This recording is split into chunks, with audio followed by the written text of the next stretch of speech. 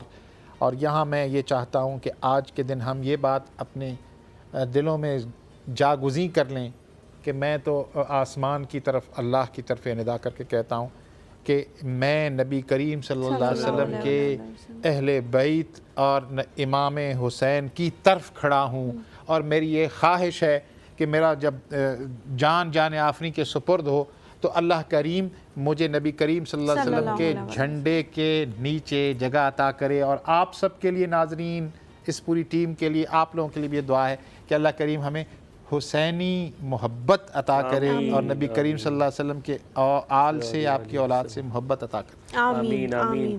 حلیمہ میں صرف ایک بات کہوں گا کہ اکثر ہم اختتام کرتے ہوتے ہیں شو کا، پر آج میں چاہتا ہوں کہ ہم ابتدا کریں اور صرف کچھ سیکنڈ لیں اور آپ صلی اللہ علیہ وآلہ وسلم پر ہم درود و سلام بھیجیں، 10-20 سیکنڈ لیتے ہیں، اور آپ بھی اگر اسکرین کے اس پار ہیں اور ادھر بھی ہیں، ہم درود شریف پڑھتے ہیں۔ اللہم صلی علی محمد وعلی آل محمد کما صلیت علی ابراہیم وعلی آل ابراہیم انک حمید مجید۔ یہ جو مہینے ہیں ہمایوں، کچھ مہینے اس قسم کے ہیں جن کو اللہ تعالیٰ نے حرمت والے مہینوں میں شامل کیا ہے، جس میں ذوالقعدہ ہے، ذوالحجہ ہے، محرم ہے اور رجب ہے۔ یہ 4 مہینے جو ہیں اللہ تعالیٰ نے کہا ہے کہ یہ حرمت والے مہینے ہیں، ان کا جو عزت ہے، ان کی عزت کرنا ہم سب پہ فرض ہے۔ تو اور اگر کسی چیز کو آپ لوگ نہیں دیکھ رہے تو اسی چیز کو دیکھ لیں کہ اللہ تعالیٰ نے کیا حکم دیا ہے۔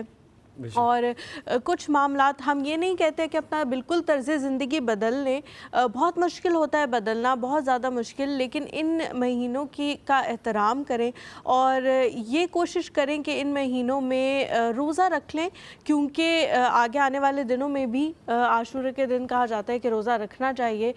باقی مہینوں میں اگر رمضان کے علاوہ ہم کچھ دن ایسے دیکھیں، کچھ ایام ایسے دیکھیں جس میں حضور پاک صلی اللہ علیہ وسلم روزہ رکھا کرتے تھے اور ان دنوں کو باقی دنوں سے بہتر دن قرار دیا گیا ہے، تو اس میں بھی یہ دن آتے ہیں۔